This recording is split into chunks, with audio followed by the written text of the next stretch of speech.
Ayan, so what's up ulit mga Lodi? So it's Neil again. And so ito na yung promise natin. Nandito na yung ating packet wifi, yung Smart Bro. So ito yung quick tutorial lang kung paano natin i-set up yung Smart Bro. So first, check natin yung ating unit. So ayan, ito yung unit natin. So hopefully meron siyang battery. May charge. So di ba nahirapan tayo mag-anggal ng battery nito. So first makikita nyo yung ano niya, ito.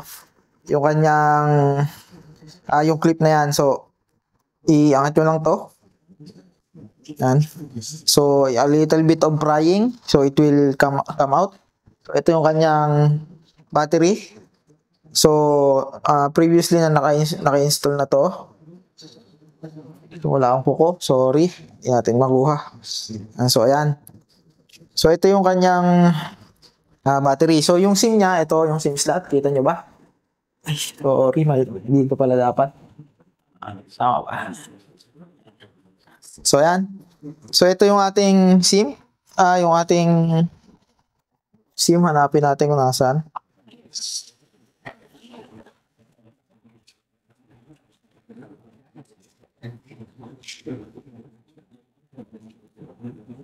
Ay shit, walang SIM.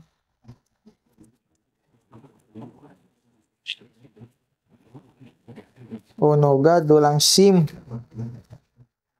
Yan, so wala tayong SIM, so kailangan nating maglagay ng SIM. So check natin yung ating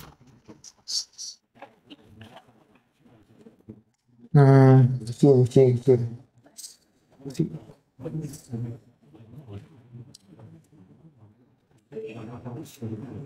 Okay, sige, kuhanin natin yung aking isang SIM dito. Para lang matest natin yung ating Smart Bro.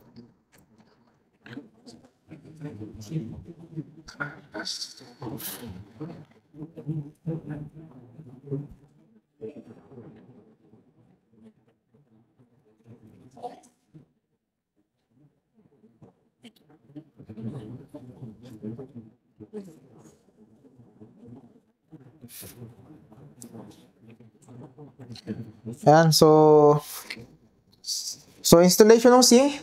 Ayan. Kita nyo ba? Ayan. So, from yung itong corner, so nakaganyan. Suot nyo lang. Ayan. So, install natin yung battery. Ayan, meron naman siyang contact, so mabilis siyang i-follow. So, ayan, ganyan lang siya. Tapos, flip mo lang yung battery. Yung cover. Wait. Mali yata yun. Ayan. So, tali pa yung aking lagay. So, ayan, meron siya namang guide. Ayan. So, open natin. So, power on.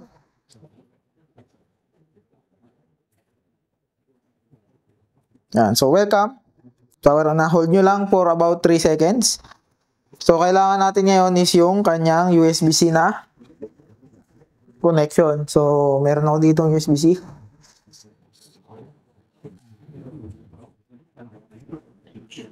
So, i-connect ko siya sa PC. So, i-record ko din yung ating gagawin sa PC. So, ayan. So, i-record natin. So, ayan. So, medyo matagal yung ano niya. Welcome. Hindi natin alam kung ilan yung battery niya. So, start natin mag-record dito sa ating local. Record. So, recording. So, ayan, no service. So, no service siya. No service pa, hindi natin. Ayan, meron ng service. Nagka-service na. Ayan, mga lodi. Kita nyo ba? So, battery full. Almost full. Alas 8. So, mali na yung time niya. So, message yan. Connect muna natin sa PC. So, currently, ito yung IP ko. Meron akong IP. Connected tayo. So, nasa local tayo. So, ang IP natin is yung local IP. So, ngayon, i-disable natin yung ating Wi-Fi and yung ating local network. So, disable natin to.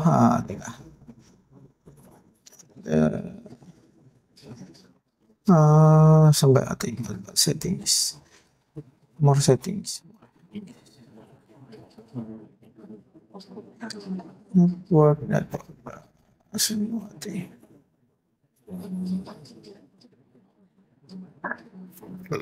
Excuse me.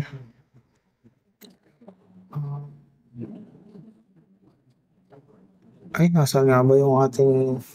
Teka lang mga Lodi, hindi ko lang maalaman na kung nasa na yung ating settings. More, ay shit, sala. Nakakalito na yung ano niya. Advance. Alright, it's to pack up. Saan ba yung ating... Ay, nako. So, punta natin yung ating network. Ating adapter. So, ayan. Kasi pag hindi natin siya disable, meron pa rin tayong IP. IP config. Ayan. So, connected tayo sa local. Which is, i-disable natin yung ating internet. Disable. So, disable na lahat to. Disable. Yan. So, currently, wala tayong IP, wala tayong internet. IP config. Ayan. So, 0 connection natin. Default adapter. Ano ba ating default adapter? So, ayan, wala tayong internet. Kita nyo naman, wala tayong connected. Naka-disable yung lahat ng kanyang media. Yung ating hardware. So, connect natin yung ating ito, yung ating smart. So, ayan, connected siya. So, kinonect ko lang siya sa ating Type-C. Yan. So, connected siya. So, wait natin. Connect na ba siya?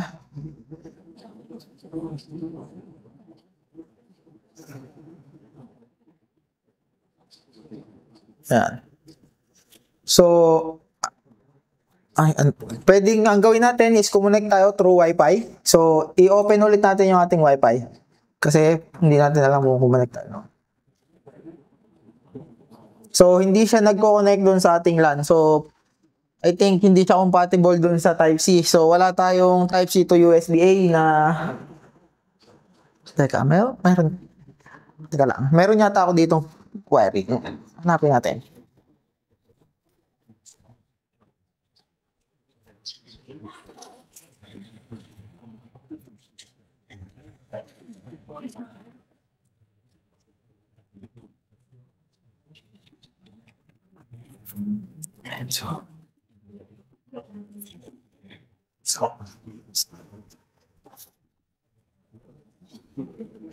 Ayan, so teka lang mga Lodi, naghahanap ako ng ating wire. Meron ata itong aking lavalier mic. Ay, ito meron itong lavalier mic natin. Tingnan natin kung gagana.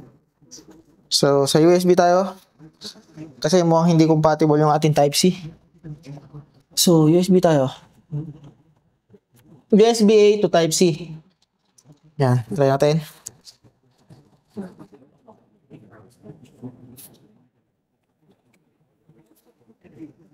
Yun. So, yun. Kita nyo ba mga Lodi? Kumonek. Ito. Smart Bro 76. Kita nyo ba sa camera? Anyway, naka-record naman yan dun sa natin. Dun sa PC, naka-record yung screen natin. Aray ko. So, ayan. Testing natin. So, ayan. Nag-ano na siya. Kumonek na. Itong internet natin. Ayan. Ito yung ating so, ating IP is 192.168.1.141. So, IP config. So, ito ang ating IP. So, ito ating gateway. Dito natin siya pupuntahan yung ating network. So, bago natin gawin yan, silipin lang natin kung nag-record talaga yung ating. Ayan. So, nag-record naman. Okay, recording. Ayan. So, punta natin yung 192.168.1.1. Teka lang, mali yung kanyang PM. 192.168. So, ayan, medyo mabagal lang yung ating Smart Bro. So, medyo konting pasensya lang. So, ayan, connected na tayo sa kanyang sa local. So, ngayon, ang ating problem is, ano nga ba ang ating ginamit? Ano nga bang ginamit natin dito? So, hindi ko na siya i-reset. Teka lang, hanapin ko lang yung ating password. Hindi ko alam kung ano yung nilagay ko dito dati.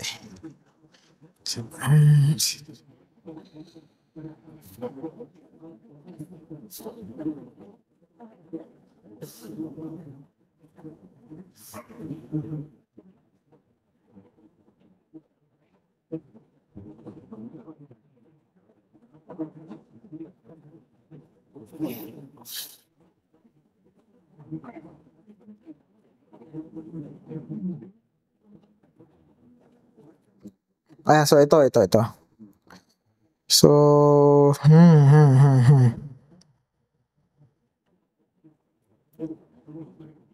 Ayan, so, later, pwede natin i-try din yung Wi-Fi, pero dito lang tayo muna sa dashboard. So, yung dashboard natin, lalagin na ako. Smart Bro. So, ayan yung kanyang login. So, yung kanyang login, hindi natin nababago yung kanyang admin. So, nandito yan sa ating manual. So, yung manual natin, ito yung kanyang manual. Connect, control network, connect to connection with Smart Bro LTE Advanced Packet Wi-Fi. So, ayan yung ating, ito. And so, ang kanyang login, ayan. Open the browser, enter HTTPS 192, yung pinuntahan natin kanina. Ito yung kanyang default gateway. So, it's not private, hayaan lang yan. So, ito yung kanyang default admin, Smart Bro. So, pag hindi nyo pa na-setup yung ating Smart Bro, ang ating account is Smart Bro, yung password. So, since napalitan na natin to, Smart Bro yung kanyang username, and yung password is yung ating custom. Ayan. So, yung kanyang reset, kung gusto nyo i-reset, meron siyang reset doon sa loob. So, since hindi natin siya i-reset, gagamitin natin yung old settings, maglalagay na lang tayo.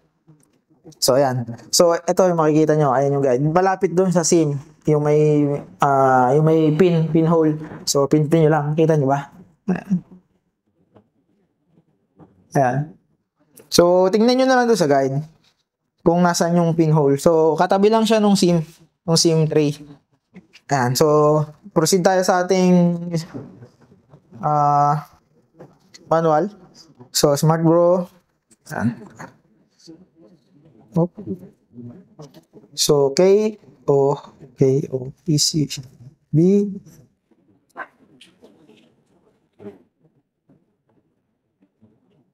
BC YQD.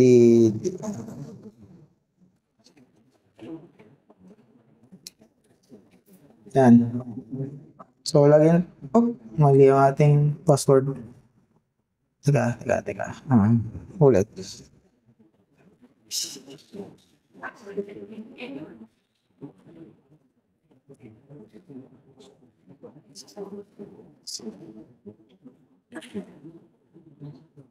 BC or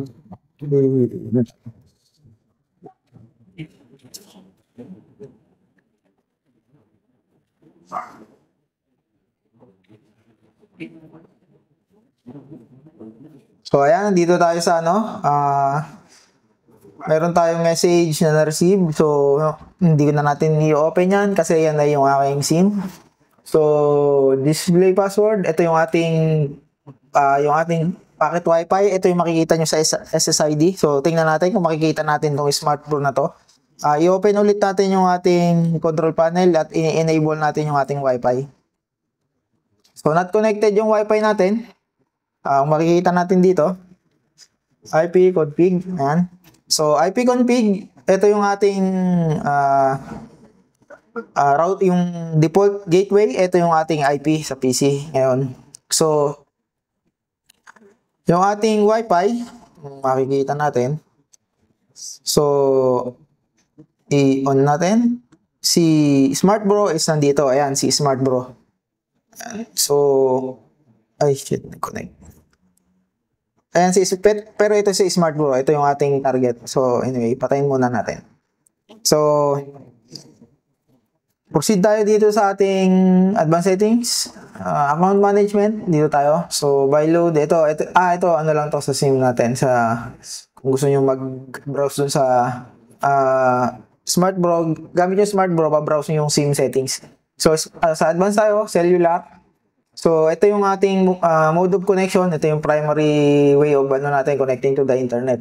Cellular, ito yung pwede mong piliin kung 4G or 4G, 3G. So, mas maganda kung 4G, 3G yung option mo para auto switch siya kung saan siya kukonek. Pero ang preferred niya is yung 4G. So, ayan, data roaming enabled. APN management. So, ito yung kanyang parang MMS something yung sa phone. So, ayan yun. So, huwag nyo nang galawin yan kasi default yan. Ito, default din to. So, ito yung nare-receive natin. Ito yung yung kanyang kinuhanan ng IP. So, kumbaga, ito yung galing sa kanyang provider. Ito yung galing sa mismong example, PLDT or ano. Ito yung, kung dumaan siya ng router, ng modem, yung modem mo magkakaroon ng ganitong IP settings. So, engineering information, ito yung kanyang hardware info. Ayan. So, huwag na natin galawin yan. Hindi na natin yan para kalikutin. Manual network, so LTE, ayan. Background scan, so every 30 seconds, mag-i-scan siya. Ayan, so auto. Pin management, huwag na natin lagyan yan. Hindi natin kailangan yan. So, ito yung ating LAN IP. So, itong DHCP na to, kung halimbawa, gusto mong mag-start yung ating DHCP server sa 10. So, ang magiging IP mo dito sa ating, dito is 10.1. And yung ano mo dito is example, 192.168.10.41. So, ito yung settings na yun. So, dito mo siya gagamitin. Tapos, yung subnet mask, make sure na tama yung subnet mask nyo or mag-error yung inyong DHCP. So, for example, naglagay ka ng 255.255.255.0. So, ibig sabihin yan, yung class D yung ano mo, yung IP. So, pagka itong 0 na to, means itong nasa huli lang yung magbabago. Pero kung ito, i-0 mo din to, so lahat ito magbabago. So, ang magiging gateway mo dyan is possible na 192.168.00.01 or something na kung alin yung pinaka-root nung pero most possibly 01 yung magiging gateway mo. So anyway, make sure na tama yung subnet mask mo or wag mo na lang baguhin kung hindi mo alam yung ginagawa mo. So yung DHCP, ayan, start. Ito na yon yung pwede mong mag-custom pa din. Pero ang ginagamit niya is itong nasa LAN IP setting. So, itong start na to is hindi siya nag-work. So, kasi since ang settings natin dito is 10, wala tayong binago. Ang ginagamit niya is yung old. Refresh natin. Medyo mabagal. Let's wait. Sana hindi maubos yung aking load doon. Ayan, so bumalik siya sa 1, which is yung gamit natin. Sorry. So, ayun, kaya pala siya nagbago din dito. So, ayun yung sinasabi ko. Ayan, nagkaroon siya ng changes dito, automatic. Ayan, so nag-apply yung changes mo sa taas, nag-reflect dito sa baba. Kasi, ito na yung magiging settings mo nung start. So, ito yung default gateway mo, yung pinaka-LAN IP na to is yung gateway nung yung Smart Bro. So, si Smart Bro, ang IP niya is 10.1. Tapos yung starting mo ng pagbato ng IP is 100. So, hindi ka magkakaroon ng IP na 168.10.99. So, start siya ng 100 up to 249. So, yun yung magiging IP ng client mo. Tapos yung gateway, pwede mo itong baguhin kung ano, basta alam mo lang ginagawa mo kasi hindi ka makakonect sa internet or magkakaroon ka ng malaking problem sa iyong connection pagka mali yung gateway mo. So, wag mo na lang itong galawin. Leave as default. So, yung ating DNS, ito, ang gamit ko dito ay yung Cloudflare. So, ayan, kung parehong Cloudflare yan, so, magkaibang parang server 1 and 2. So, ayan. So, connected device, currently, itong aking PC. And yung connected device natin, ayan, ito yung mga previous na connected natin. Pero, syempre, disable ko na lang later yan. So, yung SSID, ayan. Hindi natin alam yan kung ano yan. So, ito yung settings naman ng, aray ko, sakit. Sakit. So, ito yung settings ng ating wireless LAN. So, type is set to web wireless network adapters only support operate in 802.11n mode may not be able to access this device. So, ayan yung mabagal, yung parang 100. Ang wireless N nata is 150 Mbps. Ayan, so anyway, let's leave at that. So, WPA yung ating connection, 2.4, enabled. Ayan, so ito yung kanyang pangalawang SSID. Kung gusto nyo baguhin yung SSID nyo, so pwede nyo baguhin yan. Example, test SSID. So, yung ating mode of WPA and yung PSK. So, mas maganda kung WPA 2 na. Huwag nyo lang gamitin yung WPA 1 kasi mabilis siya ma-hack. So, yung Wi-Fi password, pwede na ito 1, 2, 3, 4. Kasi testing lang naman yan. Yan. 1, 2, 3, 4, 5. Pero syempre, huwag ganyan ang password nyo. So, yung status niya is enabled or disabled. SSID broadcast is enabled. So, click OK lang, pero hindi natin siya gamitin. Ayan. Must contain from 3 to 4 categories. Ayan. So, meron siyang higpit sa password. So, 1. Ayan. Okay. So, ayan. So, yung kanyang password is combination ng letters and number. So, medyo hinigpitan niya yun kasi para hindi siya mabilis ma-scan. So, for safety din yun kasi para hindi maubos agad ang inyong load. So, ayan, anyway. Naset na natin yung ating SSID. So, makikita natin itong SSID na to kung enabled yung status niya. So, pag binroadcast natin siya, dapat makikita natin siya sa dito sa ano. So, hindi natin siya enabled natin. So, makikita dapat natin si test SSID. Let's wait.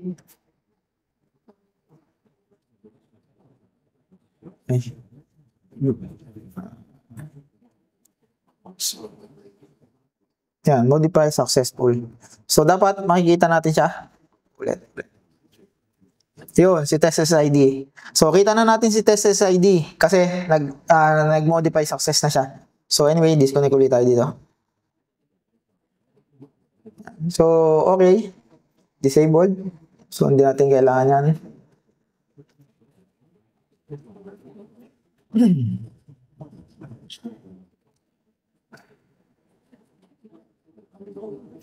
Pwede to sa guest. Pwede nyo gamitin, mga Lodi. Kasi, halimbawa, itong isang to, pag nakakonect ka dito, pwede kang pumonect dito sa dashboard na to. Pero pagka dito sa SSID, pwede mong i-enable tong AP isolate. Pag naka-on to, hindi niya mababrowse tong dashboard. So, ayun lang yung settings na yun. Pag halimbawa, sinave mo yan, hindi mo mababrowse to pag pumonect ka dito sa test SSID. Pero meron ka internet. So, yun yung settings na dapat pag magpapakonect kayo. So, kayo lang yung nakakonect dun sa main, dito sa main. Tapos, edit yung ibang user dito para hindi nila ma-penetrate. So, ayan, meron tayong wireless advanced. So, yung channel niya is hanggang 16 lang. Channel 6, yung connect number. So, ito yung, hindi ko alam kung number of connection to, yung simultaneous. Pero, anyway, let's leave at that. Channel niya is automatic hanggang 11. So, hanggang 11 lang yung channel niya. Tapos hanggang NBG. So, 300 Mbps, I think. So, yung bandwidth niya, supported niya yung yung 20 and 40. So, pwedeng coexist yung dalawa. So, mamimili siya automatic. Auto Wi-Fi, pwede nyo i-enable kung gusto nyo. And WPS, di naman natin kailangan yan. So, yung filter, pwede nyo itong i-enable, allow deny. So, may naka-connect sa'yo na hindi mo siya ma-block kasi may access doon sa password mo, pwede mong i-allow yung pwede mong i-block yung MAC address na yun or pwede mong i-allow yung sa'yo lang or yung ilang device. So, kahit sila i-connect dito, sila lang yung makaka-access sa internet. So, power off, ito yung reboot, restore ng factory setting. So, ito yung katumbas ng reset doon sa likod ng ating Smart Bro. Account management, yung password main password ng account. So, dito siya sineset. Device management control, ayan, may specified remote IP address tayo, yung management control. Pero hindi naman natin ito masyadong kailangan. So, ito, kung pag in-enable mo to, halimbawa, naka-on yan. So, ako ay nandun sa malayo. Pwede kong i-browse tong, ano na to, tag dito, itong dashboard.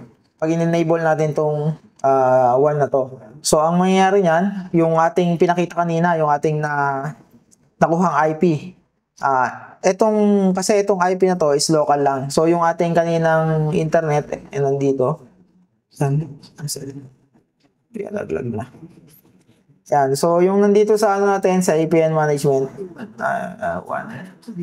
Etong IP na to, pag itong pinuntahan mo, mababrowse mo tong exact dashboard na to pag naka-on yun. Pero wag nyo nang i-on yun, mga Lodi, para hindi kayo problema kasi para safety din ng inyong, sa safety ng inyong buhay.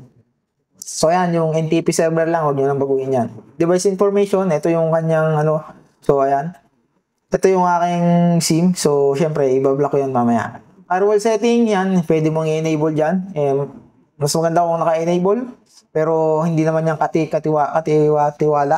Baka mag-slow down lang yung inyong Hindi ko rin alam kung anong pinifilter nitong firewall nitong ating Smart Bro. So, it's up to you kung gusto mong i-enable. So, ayan. So, yung ating SMS settings, so, ayan. Hindi na natin yan kailangan. My AirWords. Meron akong my AirWords. So, ayan. Ayan lang yung ating SMS settings. Drop. So, anyway, yun lang mga Lodi. So, ayan yung ating dashboard settings. And connected tayo sa internet. Ayan. So, ito yung ating IP from Smart Bro, IP config. So, ayan. Hopefully, effective yung ating overview ng ating simple tutorial. So, kung may question kayo, feel free to comment and ano ba? Sige, mag-comment na lang kayo kung may question pa kayo. Pero ayun lang mga Lodi. So, ayan yung ating dashboard, yung ating settings na yun. Hopefully, nakatulong dun sa mga ating kapwa user ng Smart Bro, yung ating ginawang settings. Ayan. So, ito ay papatayin ko muna yung aking settings. And we'll be logging out from Smart Bro. Enabled muna natin to lahat. Enabled. Enabled. So, di-disconnect tayo dito ngayon.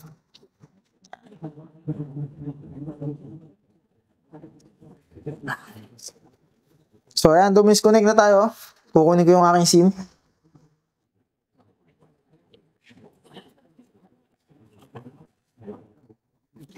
So, turn off. Hold for some seconds. Ayan. Goodbye. Goodbye daw, goodbye. So, ito yung reset, mga Lodi. Ayun, nakikita nyo ba yun? Yung nasa may battery. Yun yung reset. So, antayin natin mamatay. So, mabagal talaga yung Smart Bro. Ayan. So, ayun yung reset. Ayun, nakita nyo ba, mga Lodi? Ayan. And sa may gilid ng SIM. Anyway, okay na yan.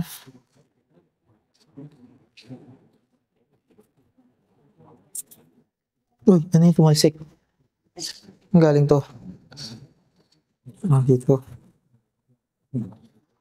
So, ayun lang mga Lodi.